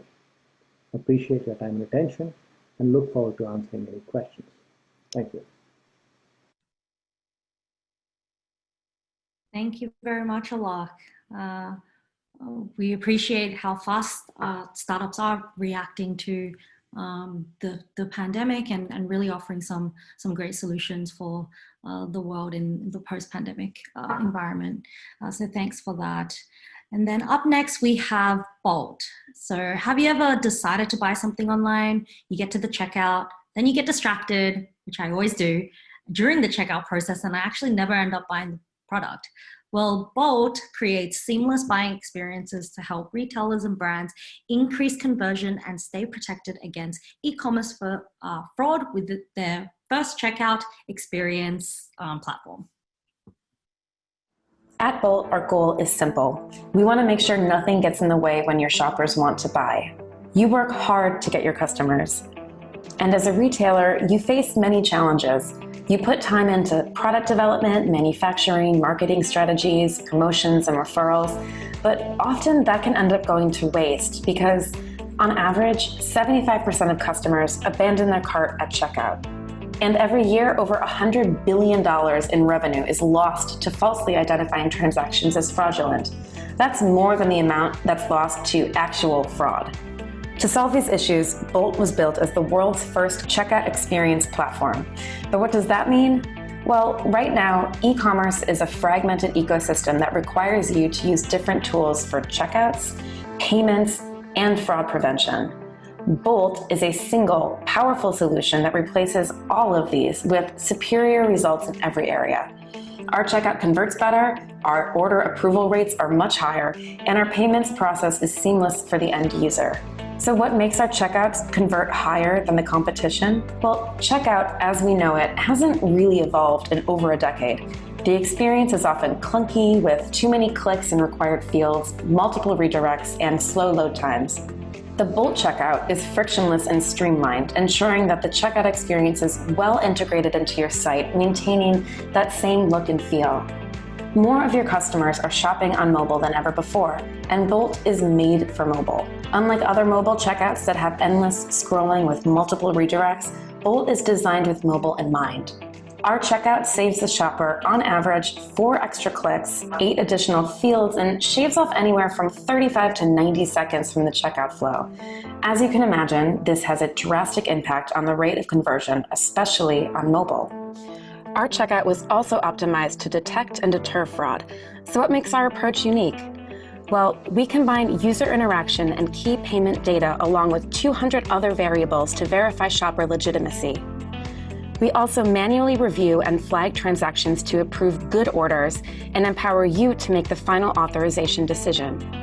Our human-enhanced approach to fraud leads to more approved orders, fewer false positive declined transactions, and complete coverage from fraudulent chargebacks. Our retailers love us. Check out our case studies on our website or visit our reviews on g2.com to hear it from them directly. When you join us, you benefit from Bolt's teams of engineers, designers, data scientists, and more. We constantly test, iterate, and improve the checkout experience, so you don't have to. Join us on our journey to perfect the checkout experience. Bolt's checkout experience platform is waiting for you. What are you waiting for? Thank you very much, both. So that will be the end of our startup presentations, but please don't bolt just yet. I'd like to say, firstly, a big thank you to all the startups who presented today. And now I'd like to introduce Karis from the Brand and Retail team to present the Corporate and Startup Awards for our program. Thank you so much, Tanya. I'm Karis, and I'm the account manager for Brand and Retail team here at Plug and Play. And I'm very, very excited to take you all aboard the award ceremony. First award is Corporate Partner Award, which is given to recognize a partner who has engaged with our Batch community and achieved special results. For Brand and Retail Batch 13, Corporate Partner Award goes to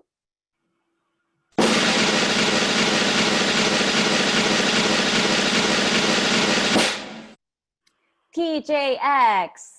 TJX, who operates TJ Maxx, Marshalls, Home Goods, and other specialty retail stores, all of them are my favorite, has been with us for 3 years, one of our longtime partners. TJX has been very engaged with our Batch startup community and events. The engagement wasn't limited to their innovation team, but also included other business units like store operations, sustainability, and digital experience, resulting in several delightful sessions and impressive follow-up discussion. Emily, our champion at TJX, is on the line. Congratulations, Emily. And would you like to say a few words about your experience working with Plug and Play? Sure. Thanks, Karis. I would say that working with Plug and Play, and TJX has been very appreciative for how patient they have been with us throughout the process. We're definitely an organization that has done lots of crawling before we've kind of learned to walk, and we're still a little unstable, but making our way forward. And the biggest thing for us has really been trying to gain that traction internally with our key stakeholders. As Karis mentioned, having store ops and our supply chain folks, some people from our digital and marketing teams involved in the experience has really helped accelerate things, and really appreciative of Plug and Play helping us put all that together. I think down the road, it's really going to make a difference. So thank you. Thank you so much, Emily. Next up, I'm happy to announce the Startup Award winner. The Startup Award is given to recognize a Batch startup who has shown a strong commitment in working with corporations and an eagerness to solve problems and challenges with the world-class technologies. The Brand and Retail Batch 13 Startup Award goes to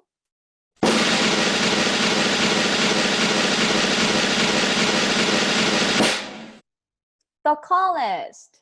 The Call List has been a great addition to our batch, and their solution was recognized and complimented by many of our corporate partners. Congratulations, The Call List, and we appreciate your hard work and so excited about your bright upcoming journey. And I believe Amanda from Call List is on the line. Amanda, would you like to say a few words? Sure. First of all, thank you so much to Plug and Play for the exposure, the fantastic programming, and all of the brand and retail partners for their openness to collaboration. We feel so energized to be working on a problem that has unique relevance for this moment in retail and for society overall, and certainly honored to partner with brands and global communities working to bring people together and provide access to experiences and information. Thank you so much, Amanda. So we'll reach out to you and Emily shortly to get your mailing address to send you the award. Again, congratulations to both of you. And now I'll pass it up to Kevin for the closing remarks. Thanks, Karis. And thank you for all the startups that presented today. Some amazing pitches, all done seamlessly. You wouldn't realize that this was done over the web. Thank you to our corporate partners who took precious time out of their day to be with us. Thank you especially to the Plug and Play brand and retail team. This event took many nights of work and prep and Slacks and emails just to get done, especially because this is, for us, the first time ever doing this. Thank you to the AV team, the people behind this, and thank you to all the other people that we may have missed. These are obviously tough times, especially for our industry. But we believe, fundamentally that innovation is what will get us out of this. Innovating our product, innovating how we interact with consumers, innovating how we work. So we hope that you found some amazing startups today to work with. And all that we ask is that you connect, you work, and you learn from one another. Thank you for your time, and have a great day, everyone.